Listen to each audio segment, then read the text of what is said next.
Hello, everyone. Once again, this is Jeff from TourWars.com, and I'm talking to the one and only Daniel Erickson. Daniel, how you doing, buddy? I'm doing great. How are you doing? Doing really well. You having a good show?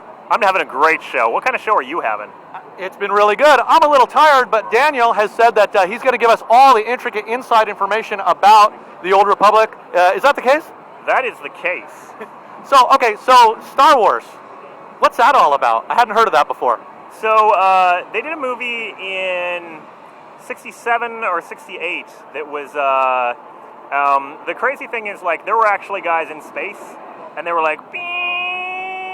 I love that. That's cool. Yeah, but it was all models. It wasn't like they weren't even in space. You know what? I thought that was real. I thought it was all live action. No, it was trippy, and everyone was like, whoa, and we were like, you know what? Game. Good call on that. Okay, the one question that everyone wants to know. Jawas, are they as smelly in the game as they are supposedly in the movies? One of the things we really wanted to work on was to make sure that you could feel sort of the smell technology coming out. And there's some really good peripherals that you can stuff up your nose these days that give you the feel of what it is actually like to sniff a Jawa.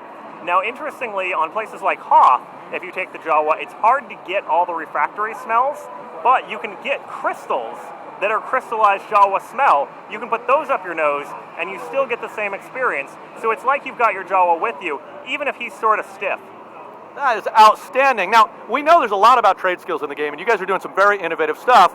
Cooking possibly being one of those trade skills. For particularly evil characters, if they kill Mon-Cal NPCs, can they make them into sushi? You actually can't, of course, make them into sushi. They turn into calamari. I mean, this is really the obvious route for them.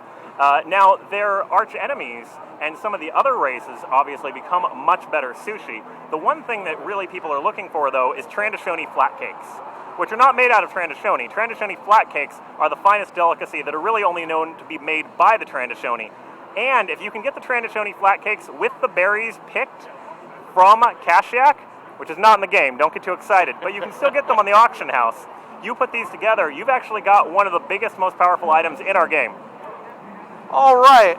In recent years, George Lucas has made a habit of introducing extremely irritating characters into the Star Wars universe.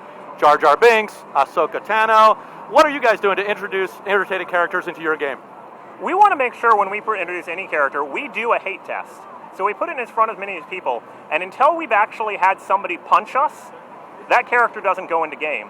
If you're going to have a companion character, we have to make sure that at least one person just really wants to murder you for even having thought of the character. That takes a lot of polish. You guys are dedicated. We do our best. Well, Daniel, I really appreciate it. Thank you for taking the time to answer all the questions that you, the fans, wanted to know. And once again, I am Jeff Hollis for TourWars.com, and I'm with Daniel Erickson. Daniel, thanks once very much. This is Daniel Erickson talking to the back of Yoda's head.